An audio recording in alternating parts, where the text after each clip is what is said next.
I first became acquainted with our featured guest speaker, Mike Marshall, back in 2004 after I began using one of his earlier tools, ThemeMaster.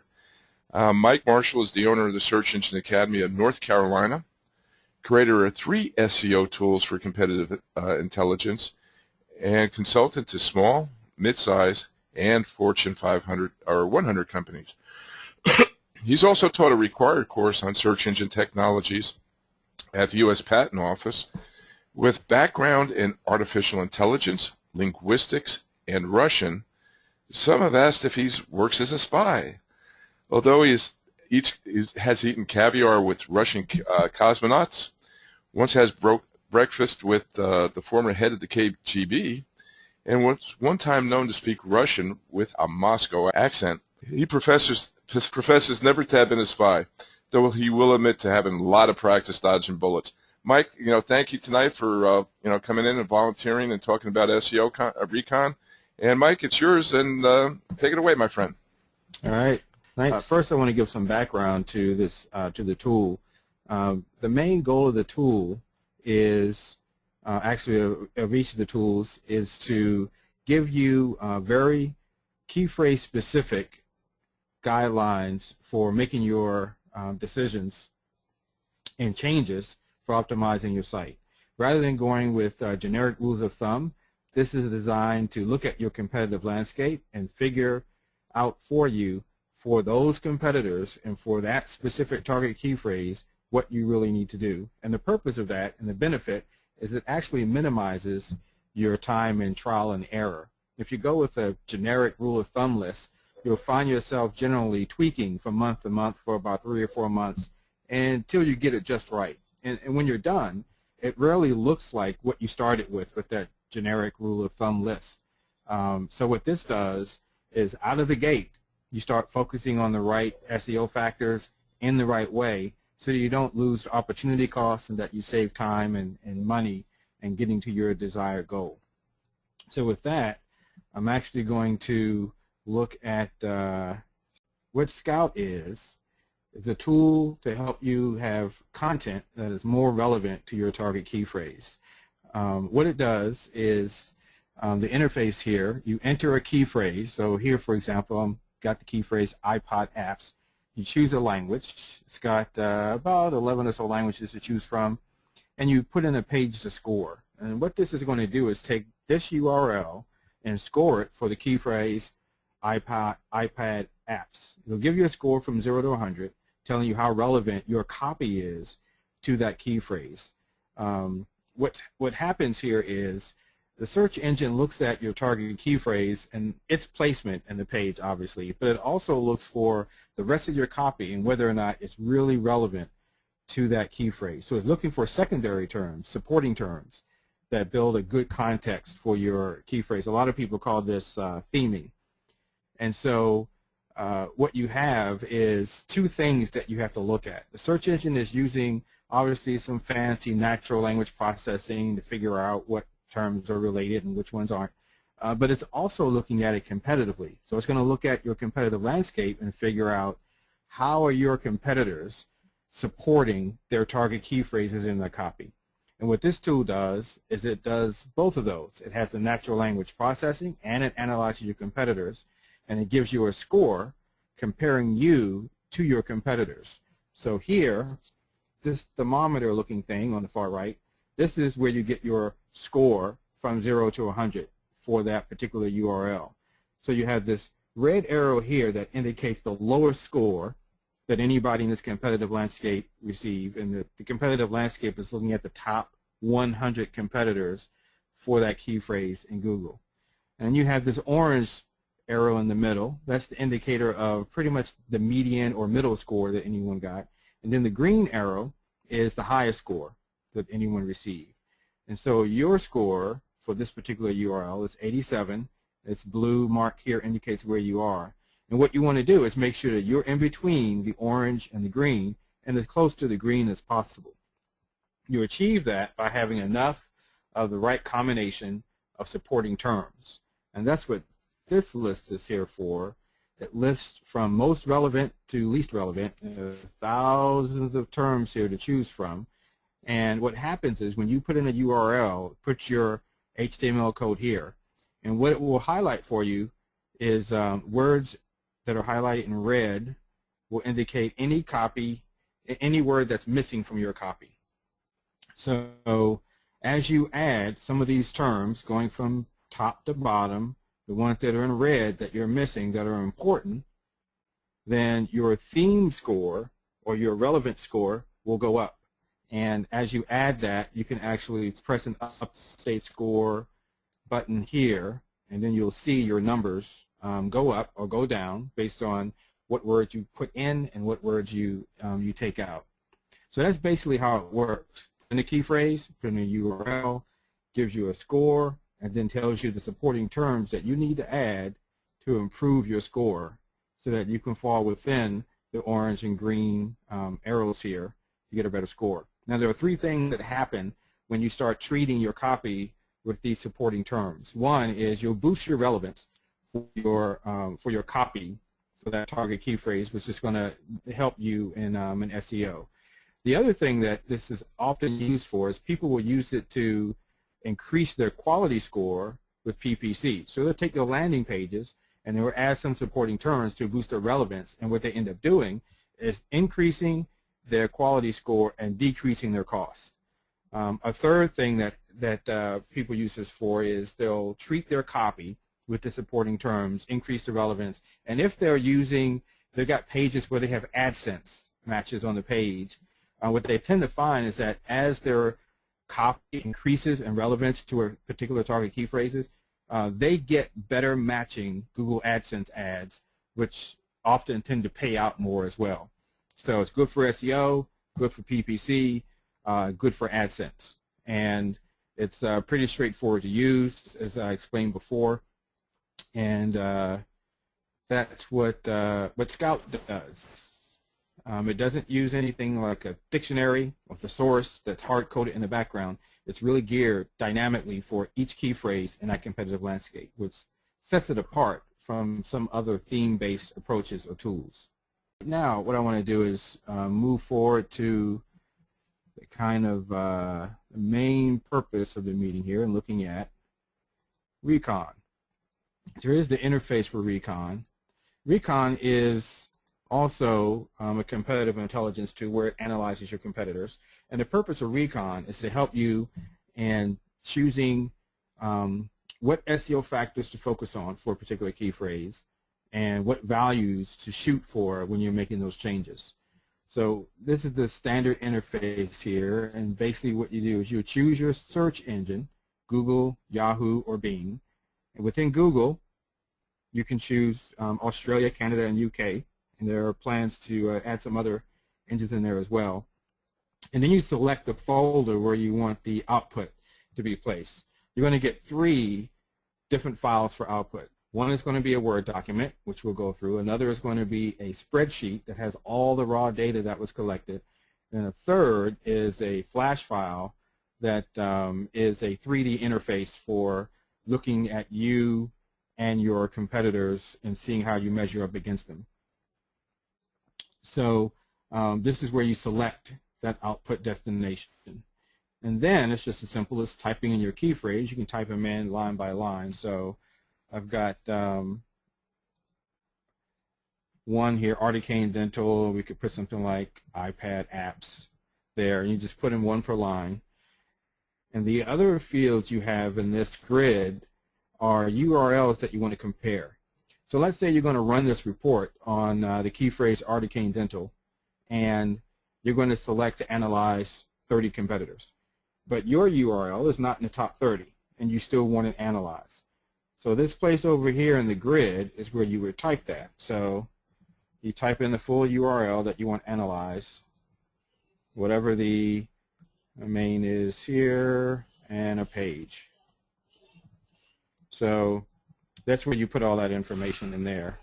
And if you have a site and you haven't yet chosen what URL you're going to optimize for a particular target key phrase, and let's say you're not actually sure, so you put a URL here. If you're not sure what URL to use because you haven't figured out what landing page to optimize, what you do is you just type in your home page in this field here, just like that. And what Recon will do is then go to your site, and it will choose what it thinks are the 5 top candidates to optimize for that particular key phrase. Basically, whichever pages on your site are already somewhat relevant to the key phrase, and it will analyze all 5 of those top URL candidates.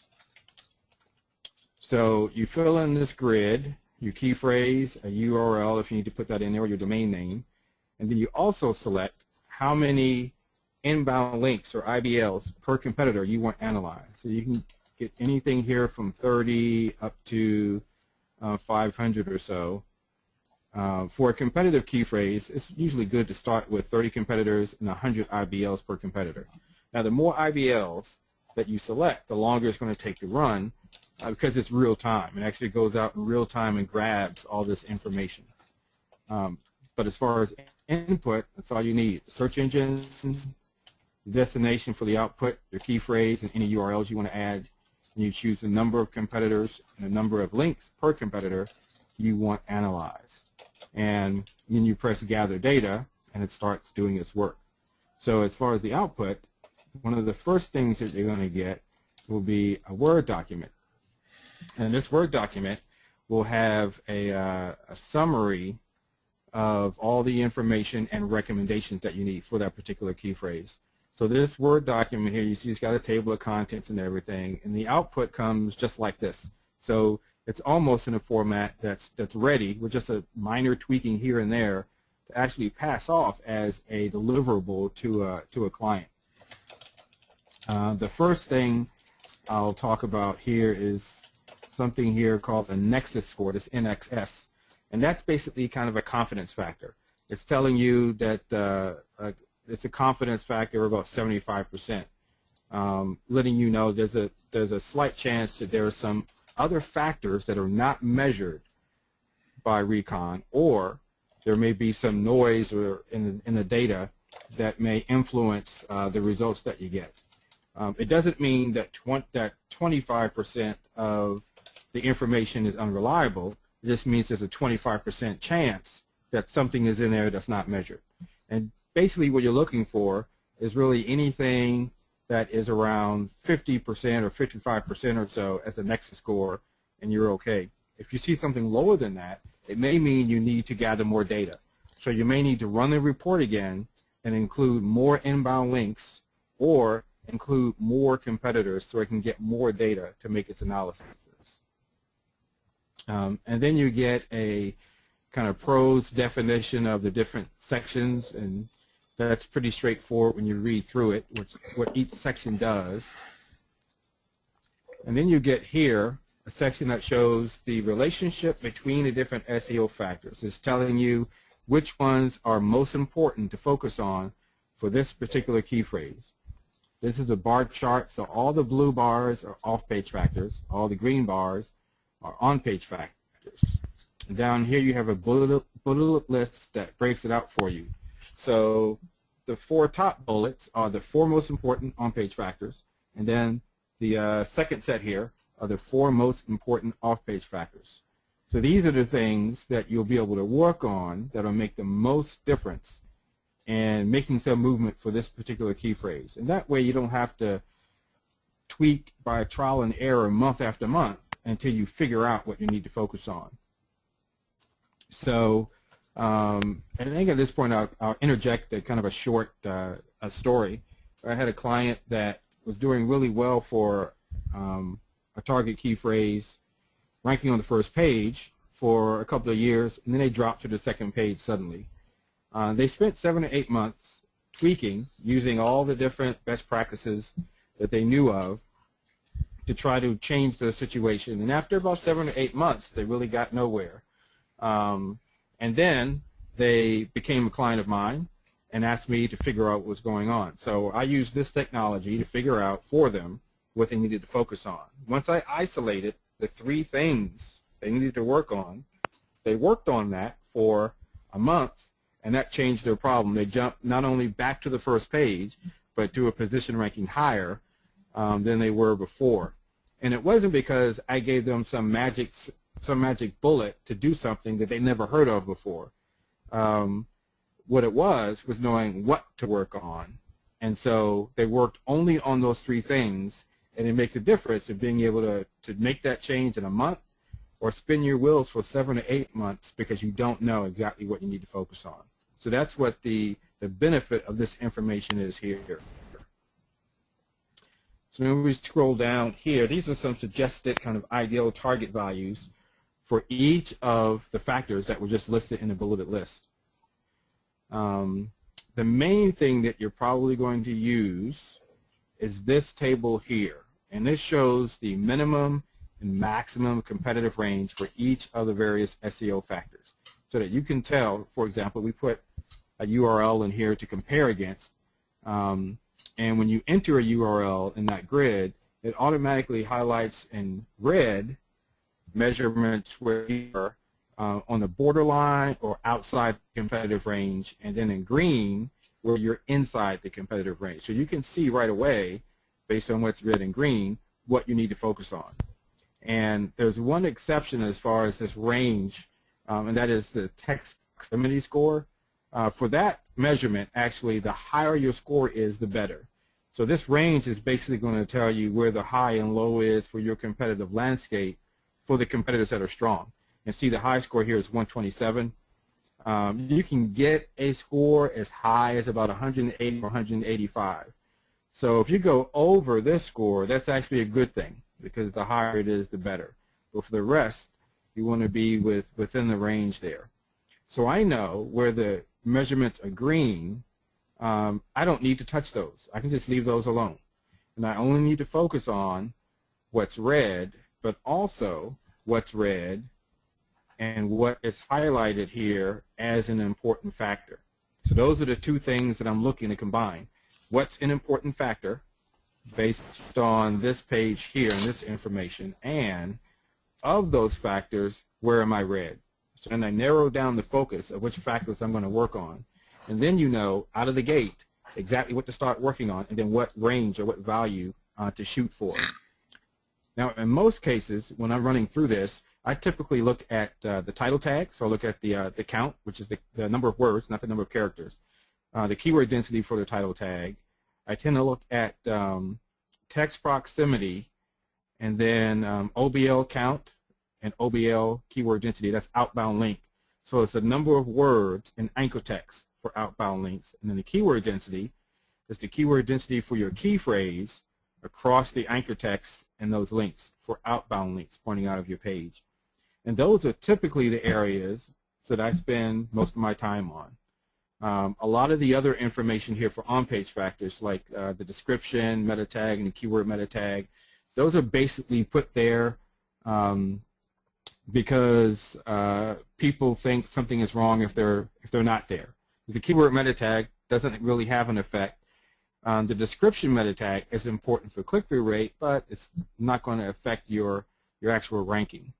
And text keyword density, believe it or not, does not really have that much of an impact, at least in Google, for ranking. Proximity is much more important.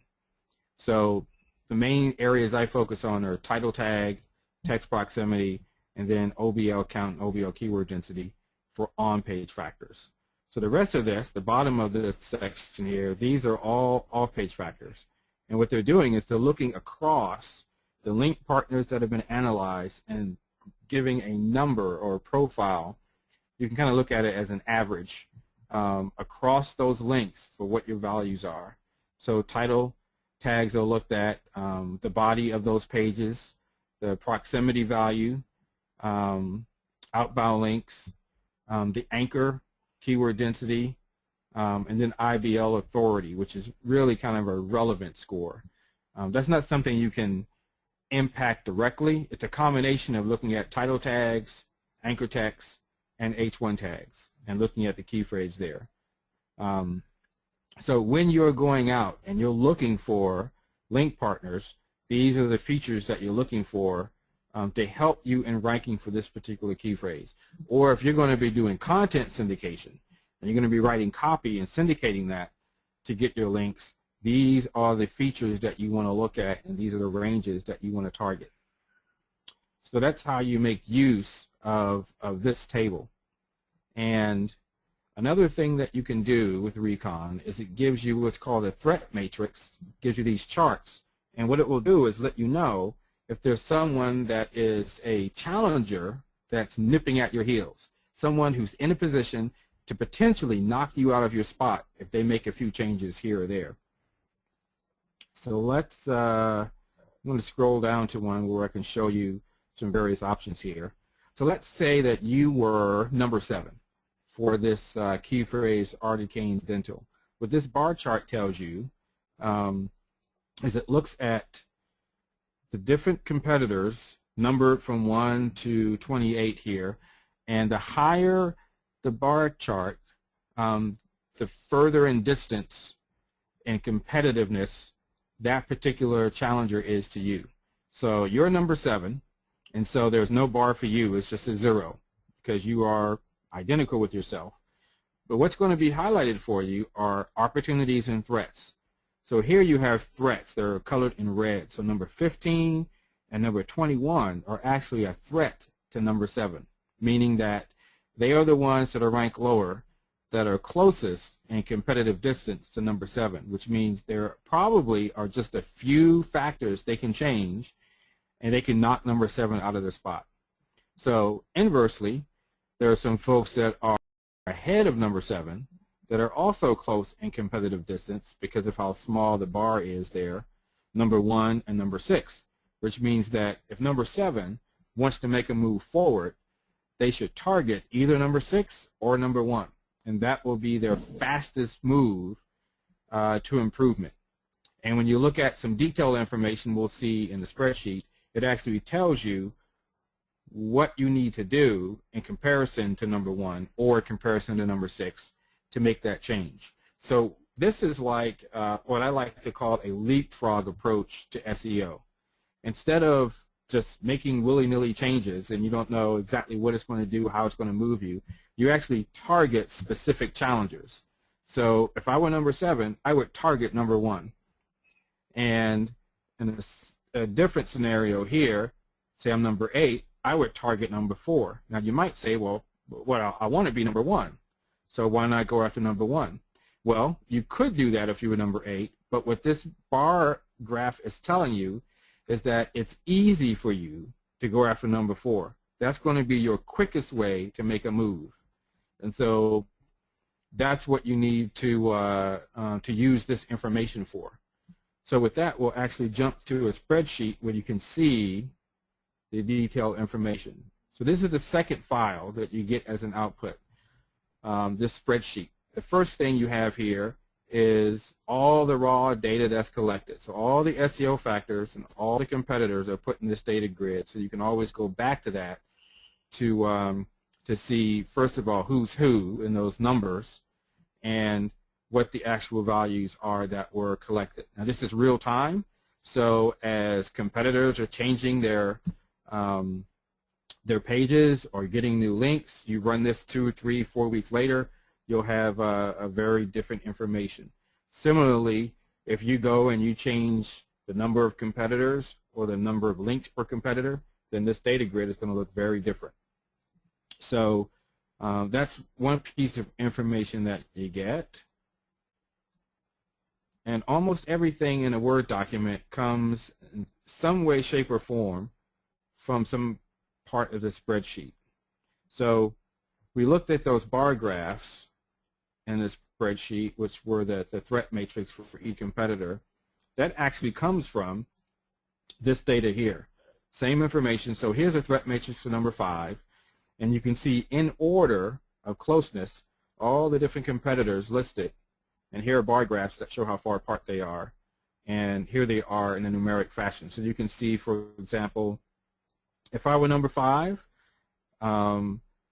the competitor that is above me that's closest is number 3. And this just shows you a numeric distance compared to the others. So if I were number 5, I would target number 3. And the way you figure out how to target a particular competitor is you actually go to this raw data information here, let's say we were, before we were thinking we were looking at number 7, and number 1 was someone that you could target. So what you do is you grab the information from number 1, or if you're going to target number 3 from the other one, you just copy it from here to another table here where it displays all the information that, that we grabbed. Now in this particular one, we were looking at a URL that was number 28. And I had already identified from a threat matrix that number 2 and number 3 were really good competitors to go after and target. So I put their information here, I just copied it from that raw data table. And what you can do is you can see the numbers side by side. So here, I kind of displayed that same information vertically, and you can see side by side. So you know where you're red and where you're green, and where these other competitors are that are opportunities for you are either doing well or doing poorly. So the idea is this. So let's take this one here. This is number 2. So that's all the data there, number 2. And if we go back here to this competitive ranges information, I just added another column there, and I paste it here. So here's how I would use this information. I've got the competitive range information right there, and I've got my values where I'm green and red, and I've got this contender here that's an opportunity for me to overtake. So where I'm red, I know I need to be inside the range, but I may not know exactly where.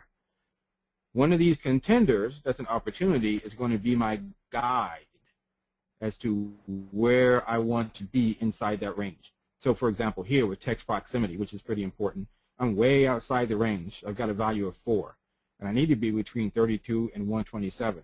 Now the higher it is, the better, but I know at least I want to have a value of 60 because I know that this is one of my opportunities to overtake, and this is where I'm hurting. So if I can get at least as high as a 60, that puts me in a spot to overtake this challenger here. So similarly with the title tag, my title tag count, the number of words, is weak. I'm in the red. I'm right on the border there of the minimum range. So if I look at this competitor, they're 13. So between 10 and 28, I know around 13 is what I should target for my first change. And so you go through this in that fashion. For looking for where you want to be inside the range, let the opportunities, the folks that are ranking above you but are close in competitive distance, let their values be a guide for you and where you want to be inside the range when you have a red value. So that's how you kind of combine the spreadsheet and the Word document. Now, this spreadsheet also has a list of all the link partners that have been analyzed for this particular key phrase. And you can scroll across and you can see the different values like title keyword density, text count, text keyword density, text proximity, reputation, and so on. So if you are looking for potential link partners, you can go through this list and you can sort it by wherever you're weak. So if you know you need to work on text proximity for your inbound links, and you're wondering if some of these link partners of your challengers are good prospects for you, but you can sort this table by text proximity. The ones with the highest score will rise to the top, and you can start going after them in that order instead of just kind of a blind, just send emails out to anybody you can think of and hope that some of them respond and hope that some of those actually help you for that key phrase. So this will help you be more targeted in going after links. If you want to do link building through content syndication, then you do what I described before, where you pay attention to these values. And so when you write your copy, you're paying attention to the title tag and the text proximity and things like that, and the anchor text keyword density. Write your copy with these guidelines in mind, and then when you syndicate your content, you'll have pages linking to you that have all the factors that you need. Now, often what happens is people wonder, I may know where I'm weak, so I'm weak with title tags on my pages. The only way I'm really going to fix that for link building is if I do content syndication, because you'd be hard-pressed to get a link prospect to change their title tag for you. But if you can get content hosted on their site or on their blog, then you can control that. And often people will wonder, I know what it needs to look like, but how many of these links do I need to really make a dent in competing against those particular targets I'm going after in my link building efforts? So what you can do here is you can put in what your values are. So let's say here we were looking at 28, 2, and 3. So 28 is my URL. 2 and 3 are competitors that I identify as good opportunities. So here in this IBO planning section, you put 28, that would be me, and then you've got 2 and 3 are here, already here, and I put 1 in there also. So you enter it here in this first table, and it automatically populates these tables below. So then what you do is you look at, let's say, text keyword density, for example, if that was important. This looks at your keyword density, and then it weights it compared to the opportunities that you've listed here, and then gives you a count. And this gives you an idea of how much you have as far as a gap between you and a particular competitor. So if I'm number 28, it tells me that out of all the links that were analyzed, I really only have 2 that have a good text keyword density for the key phrase. So this is really targeted link building. We're looking for links that are going to help you rank for a specific key phrase. And then looking at 3, 1, and 2, if I'm going after 2 or 1, those competitors, then there's a gap here where the competitors ranked number 2 has 8 links that are good in text keyword density. Number 1 has 24. So if that's where I'm weak, text keyword density in my incoming links, then if I'm going after number 2, that means I'm going to have at least 6 more links that have a good text keyword density for that particular key phrase. And if I'm targeting number 1, I'm going to have to have at least 24 links that have good text keyword density for that particular key phrase linking to me. And you do that with each of these factors. You figure out which factor it is you need to work on, who your contender or challenger is, and you see what the gap is between you and them. Now, obviously, the more inbound links you analyze per competitor, the more accurate this information is going to be. So if you're going to use this tool, the IBL planning table, I would recommend analyzing at least 100 competitors, at least 100 inbound links per competitor to really make good use out of this particular table. So that's going to help you, whether you're using the link prospect table to find potential link partners, or whether you're doing article syndication and you're actually crafting the pages. You know, how many of these you need to get out there linking to you. A lot of people will ask, so if I make these changes, how long is it going to take before I see any movement? And as with all situations like this, it really depends on how quickly the search engine picks up the new content. So if it's content on your site, on-page factors, it's just a matter of how quickly the crawlers come out and get that new content.